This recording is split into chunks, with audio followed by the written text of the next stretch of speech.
दोस्तों नमस्कार। A voice for you में आपका हार्दिक स्वागत करता हूं। मैं फूलचंद यादव। जैसे कि हमेशा आप आए दिन देखते रहते हैं, ईपीएस 95 पर एक सरल विवेचना के साथ उपस्थित होता हूं। दोस्तों आज बताऊं, आप हंसना मत। हमने ईपीएस पेंशनरों को देखा कि आज का जो दौर है, जो हाल है, जिस हालात में पहुंचे हुए हैं, कोई गाय चरा रहा है, कोई बकरी चरा रहा है, कोई चौराहे पर चाय की दुकान खोल लिया है, कोई जो है पकौड़ी की दुकान खोल लिया है, कहीं न कहीं कुछ वो कर रहे हैं।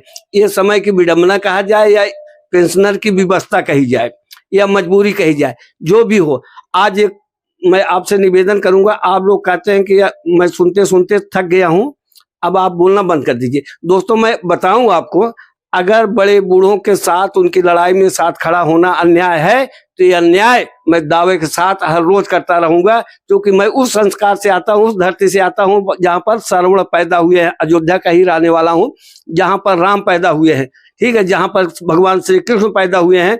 हमारे संस्कार में है, हमारे जो है मानस पटल में है और हमारे मन मस्तिष्क में है कि बड़े बूढ़ों के साथ खड़ा होना, उनका शुभ आशीर्वाद प्राप्त करना, ये कोई गुनाह की बात नहीं होती है।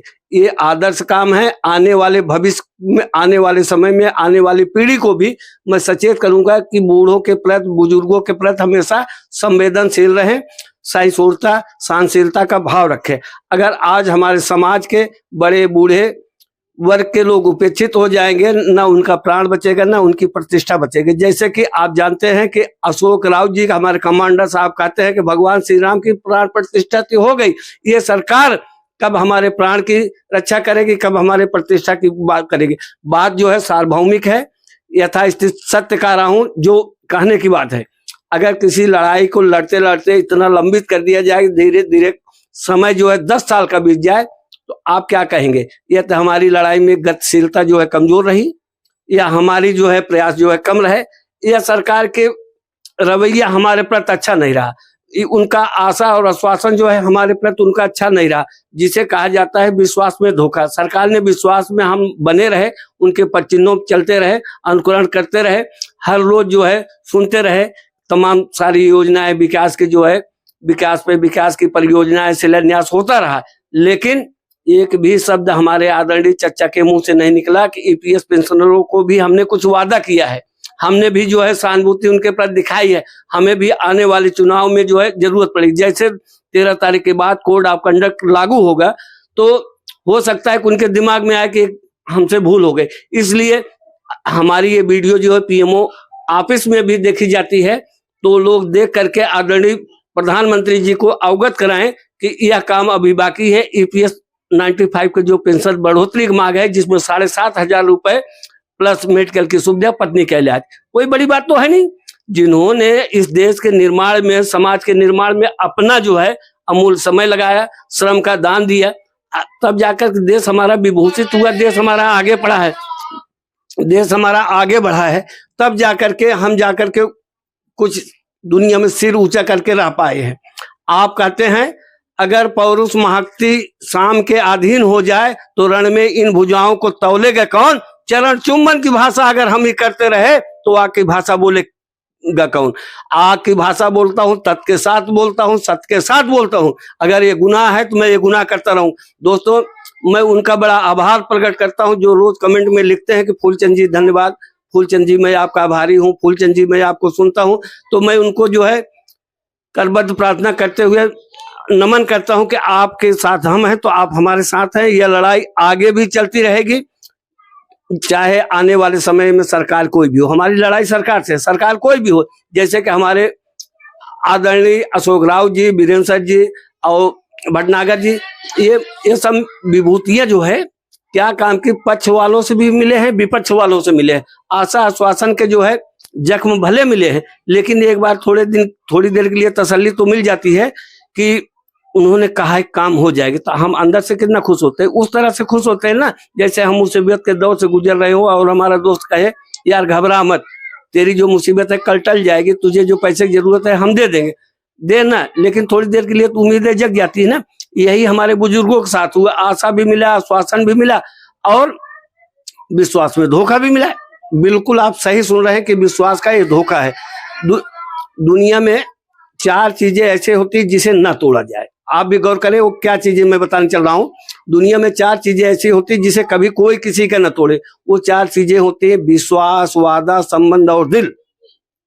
सही सुना आपने, विश्वास, वादा, संबंध और दिल। ये विश्वास, वादा, संबंध, ये दिल कोई किसी का ना तोड़े। अगर तोड़ता है तो दर्द बहुत ज्यादा होता है और आवाज नहीं आती। मित्रों, मैं आपको बताऊं कि आज की भौगोलिक परिस्थितियां, सामाजिक परिस्थितियां, आर्थिक परिस्थितियां जितनी भी हैं, जिन दौर से हम गुजर रहे हैं, अगर उनकी आख्या लेकर के हम चले तो स्वयं विचलित हो जाते हैं कि हम कहाँ थे और कहाँ से कहाँ आ गए। अब विवेचना करने की बात यह है कि अगर ऐसे समय बीतता गया, जो हमारे ईपीएस पेंशनर जो है, कभी जो है ईपीएफओ कार्यालय में, कभी वित्त मंत्रालय में, कभी जो है लाल किला पर, कभी रामलीला मैदान पे, कभी जंतर मंतर पर, कभी इंडिया गेट पे, कभी प्रगति मैदान में, कभी बुल्डाना में, इस तरह से तमाम तरह के धरना प्रदर्शन आंदोलन किए, तब जाकर के 10 साल बीते। अब इसमें कितने लोग जो है स्वर्गीय हो गए इस पेंशन की चाहत में।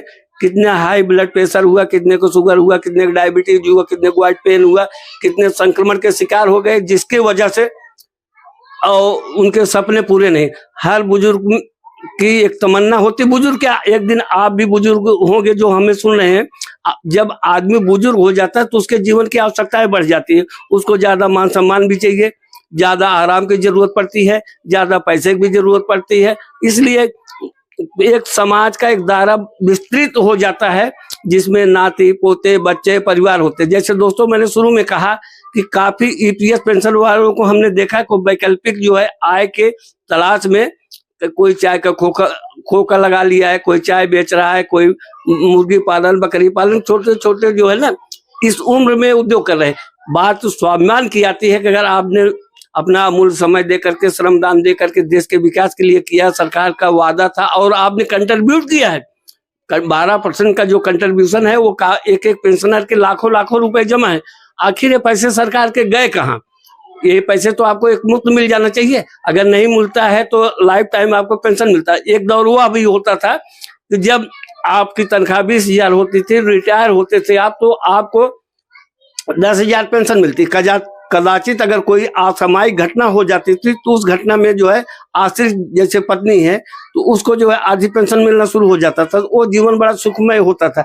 अब हम बड़ी उम्मीद करते थे कि 29 तारीख का कुछ अपडेट आ जाएगा, 3 तारीख तक कुछ अपडेट आ जाएगा, लेकिन दोस्तों मैं बताऊं कुछ भी नहीं। मीटिंग में वही हुआ जो हमने आपसे शुरू में एक दिन कहा था, खोदा पहाड़ निकली चूहिया, रात भर अंडे पकाए कच्चे रह गए, 9 दिन चले 2.5 कोस वाली बात हो गई। ये सब बातें सुनते हैं दोस्त, आप लोग कमेंट करते हैं, इतना तो कम से कम है। आपने मुझे अपराधी माना कि हम गलत बोल रहे हैं, गलत सही कर रहे हैं, आपके साथ के लिए लड़ रहे हैं, निष्पक्ष लड़ रहे हैं, निःशुल्क लड़ रहे हैं। इसमें किसी प्रकार का कोई जो है हमारा आर्थिक लाभ नहीं होता, बल्कि एक रिस्क होता है। हम तो आपकी बात को पहुंचाने के लिए, चाहे वो पीएमओ कार्यालय हो, चाहे वित्त मंत्रालय हो, क्या ईपीएफओ कार्यालय हो, श्रम कार्यालय हो ना, तो जितने कार्यालय में भारत के कोने कोने में सबसे ज्यादा आपकी बारे में चर्चा होती है, आपकी वीडियो देखी जाती है। अगर आप ना विश्वास करते हैं, यदि आप नहीं विश्वास करते हैं, आप कंपेयर करके अदर्स वीडियो को देख लीजिए। आज आप जो ए वॉइस फॉर यू पे आप देख रहे हैं, ये सबसे ज्यादा लड़ाई में अजय एडवोकेट का सहयोग माना जाए, जो इस संस्थान के मालिक हैं। इन्होंने काफी समय निकाल करके अच्छे अच्छे वक्ताओं से, और उसके बाद सामाजिक विश्लेषण जो करते हैं, जो राजनीतिक जानकारी रखते हैं, उनसे भी चर्चा करते हैं कि हमें कोई अपडेट मिले। हम जो मेरे पास होता है वो हम बताते हैं, बाकी जो है और लोगों से करते हैं।